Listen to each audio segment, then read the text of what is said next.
Hello, welcome to Absolute English. I'm Coach Kori, and this is Kori's Question Box, where I answer 5 randomly selected questions from a box that I happen to have in my space here.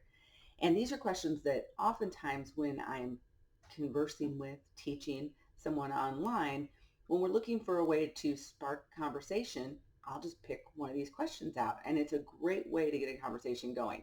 So 5 random questions, and I invite you to answer the questions. You can answer all of them, none of them, one of them, two of them, whatever you want in the comments. All right, so let's get started. Question number 1. How does technology increase your enjoyment of life? I love technology. And of course, people often say, I love it when it works. Well, that's true. But I love technology because I love the way it allows me to communicate and connect with other people. If I didn't have the technology that's around me, it would be really hard to connect with people all over the world and get to know them, get to know their culture, help them learn English, and then they help me learn about their languages. I absolutely love technology. And just as a side note, I happen to also, I'm such a techie geek person. I love to figure things out all the time. So a few years ago, when I was doing my master's degree, I did a whole paper on socially assistive robotics because I happen to be fascinated with robots. I don't know how to make a robot. I don't know anything at all about them that way, but I just like the concept. Socially assistive robotics. That is the coolest thing ever. So I'm kind of geeky. I like technology. I really, it's not that I'm addicted to it. I'm not.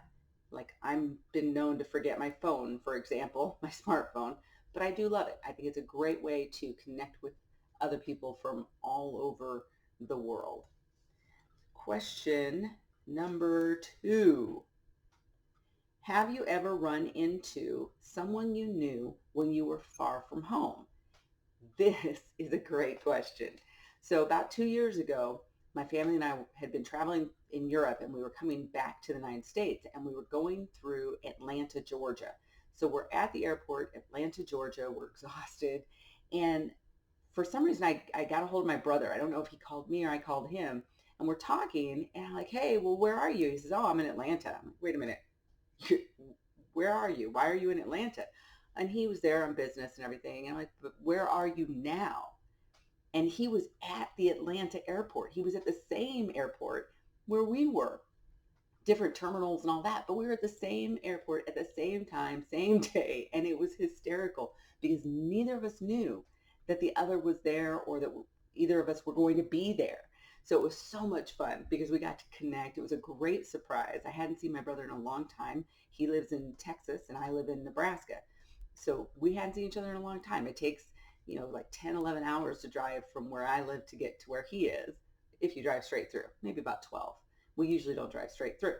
So it was fun to run into my brother. Now that kind of stuff has happened to me in the past because I used to travel a lot, but the best one was running into my brother about 2 years ago in Atlanta, Georgia.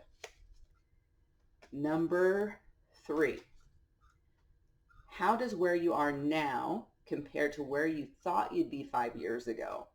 And I love this question. So how does where you are now compare to where you thought you'd be 5 years ago? Well, 5 years ago, I didn't realize that I would be teaching online the way that I am now. So I'm teaching English online. I teach psychology courses online. I teach writing online. I never thought I would be doing that. That just didn't cross my mind. And I'm so glad I'm doing it. It's so much fun. I'm saying so a lot. Anyway, I love doing this. It's a great time. I get to meet so many different people. I just did it again. You are learning the word so and how to use the word so in a sentence repeatedly. At any rate, I, I thoroughly enjoy doing what I'm doing right now. I'm a writer and I'm an editor and I do that as a freelance gig and I enjoy that. So now being able to do writing, editing, coaching, teaching, creating classes, all of that, this is totally my jam. I love this. Question number 4. If you could compete in any Olympic event, which would it be? If you could compete in any Olympic event, what would it be? have no idea. When I was a little kid, I was a gymnast, and I had dreams of competing in the Olympics as a gymnast, but I just wasn't that good and I wasn't that dedicated. So those were two of the issues with that particular dream. It's completely unrealistic. And now I can't think of anything that I actually would want to compete at that level for. I mean, I'm a chess player, but I'm not that great at chess. I teach it really well. Um, so I don't think I do chess. Um, I'm a martial artist, but I don't have any interest in competing in martial arts. That's not what motivated me in my martial arts endeavors. So I wouldn't do it in that. I don't know. Kind of like badminton. I don't play very often though. That's fun. I like it. Maybe that. Maybe badminton. Maybe I would do that. Although, and I don't even know if this is an Olympic sport, I was a pool player for a long time. So I used to shoot pool before college and all the way through college for my undergrad.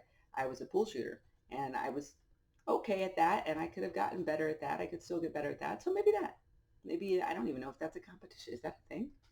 I don't know. But that's what I would do. I think I'd be a pool player and shoot pool. All right, question number 5. If you could be a backup singer for any band, who would it be? I would never be a backup singer or a singer just generally in any band at all. No, no. And you wouldn't want me to. I don't sing. I'm not a singer. I have a very deep voice, which is, that's cool. But I don't sing and I don't enjoy singing. So I would never actually do that. But what about you? Those are the 5 questions in Kori's questions box today. What would you do with those questions? How would you answer those questions?